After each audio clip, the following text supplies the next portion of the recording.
ডাইনি ওর ঝুড়ি থেকে একটা ছোট্ট মতন বাজি তুলে তার সলতে আগুন দিতেই বাজির মোড়ক থেকে একটা রঙিন গাছ উঠে যায়। তাতে ঝুলছে বারুদের ফুল, তারা আর চকলেট। জগা একটা চকলেটের টান দিতেই গাছের ফুলগুলো ফুলঝুরি হয়ে উড়ে যায়। তারাগুলো সাই সাই করে আকাশে উঠতে থাকে আর চকলেটগুলো দুমদাম করে আওয়াজ করে ফাটতে শুরু করে। সাবধান জগা, ওগুলো ভুতুরে জিনিস। বেটার ছেলের লোভ কত, আমার কাছে এসেছে বাজি পোড়াবে বলে। এদিকে জগাও ছেড়ে দেবার পাত্র নয়। সে কালী পটকায় আগুন দিয়ে একের পর এক 4টে বোম ডাইনির দিকে ছুড়ে দেয়। তবে রে বেটা, এই দেখ আমার টিপ্পন বোম। বোমটা ছেলেদের দিকে ছুড়ে দিতেই তাদের চারপাশে ছোট ছোট আলেয়ার মতন বারুদের দপদপ করতে থাকে। কি রে, উড়ে বাবা রে, এ বাবা, এ কি?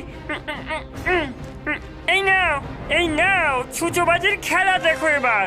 ছুঁচোবাজি এসে ডাইনিকে নিজের বাড়ির চারপাশে বেশ কয়েকবার দৌড় করালো। পালা রে পালা।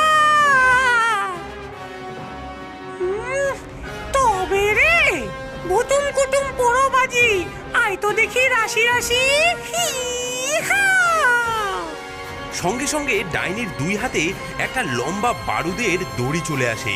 ওতে আগুন ধরাতেই সেই বাজি ভোম্বলদের দৌড় করাতে শুরু করে আর মাঝে মাঝে সাপের মতন ছোবল দিয়ে ওদের মাথার চুল পুড়িয়ে দিতে থাকে। বেশ হয়েছে, এবার দৌড়ে মর তোরা। চলে যাচ্ছে, থামিস না, পালা জগা পালা। যা যা এখান থেকে, হুর, ভাগ ভাগ ভাগ, হতচ্ছাড়া ভাগ। কাজটা তুমি ভালো করলে না, আমরাও দেখিয়ে দেবো বাজির খেলা কেমন হয়। আগে ওই বাজির আগুন নিভতে দে, তারপর তো থামার কথা উঠবে নাকি? একবার তোমাকে নাগালে পেতে দাও।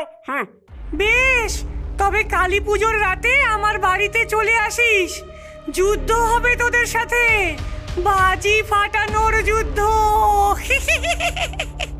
ডাইনি কথা শেষ করে অন্যান্য বাজি পোড়াতে মন দেয়।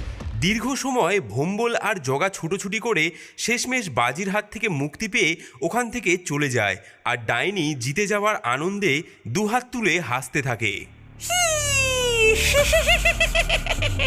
কি মজা রে। পরের দিন থেকে ডাইনি নিজের জন্য ভৌতিক বাজি তৈরি করতে বসে পড়ে।